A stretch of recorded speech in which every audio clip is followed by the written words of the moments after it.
oil heated up in the forge here. Get that blade nice and hot. So when we quench it, the steel will be hard. Otherwise it'll stay soft. I made it soft so I could work it and carve it. Otherwise it would be too hard on the tools. So I'm going to get ready to quench this blade. The oil here. Got this set aside. I'm going to put this up on top of the forge and heat it up a little bit.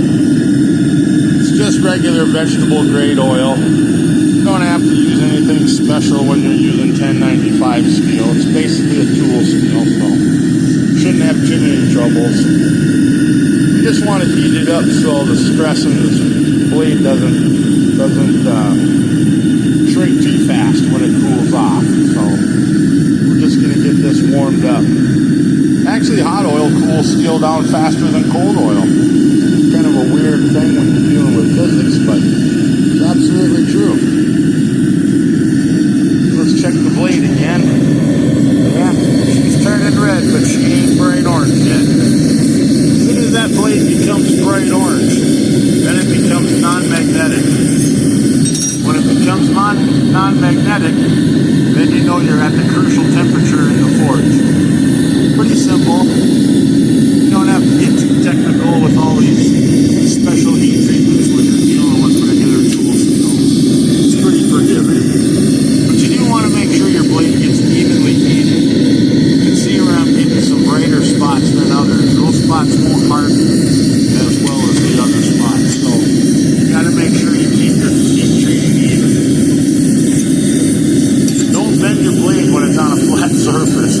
That'll create a warping. And that'll be a problem when you go to quench it, because it'll be really hard to get out. So, heating up that edge. About ready to stick her in the oil here. See if the oil's getting hot. Yeah, she's warming up. If you use your finger, it only has to be like 110. You know, if it's boiling, you got it too hot. So just warm it up so it takes the sting off the blade when you submerge it. Make sure you give yourself plenty of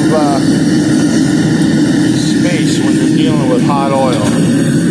You gotta make sure you have everything pre-set up before you start messing with it too much. So off a little spot, a little bit of an incline.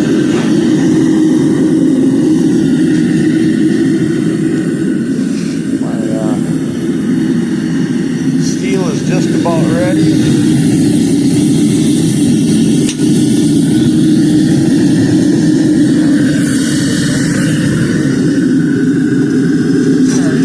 So it's deep at one side of the pan, so when we go to put the head in, we're good. Alright. At least the steel was cool enough where I can touch it on the end without having to worry about burning myself.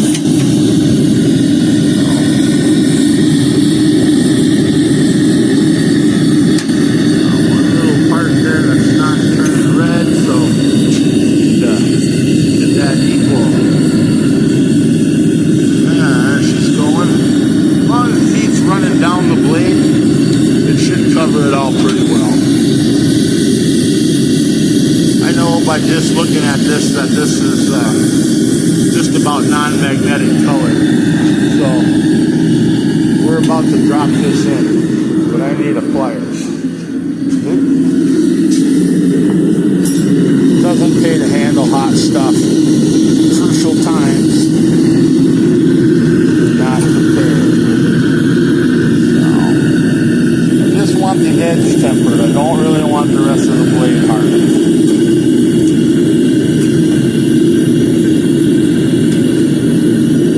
Just swish her around back and forth. Let the heat transfer through the blade.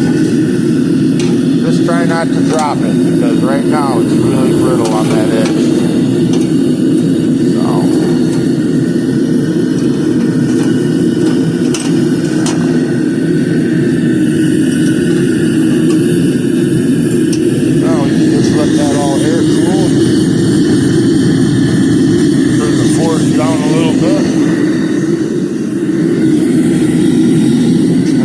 drop in my next part of the project. I'm going to turn this into the spike at the top of the axe. So now I'm going to have to forge that bolt into a real nice piece. Wow, is that warm in there, man? Dang, it burned my hand again. Spend more time at the damn doctor getting salve put on my hands from burning them. Anyway, tune in next when we show you the next part.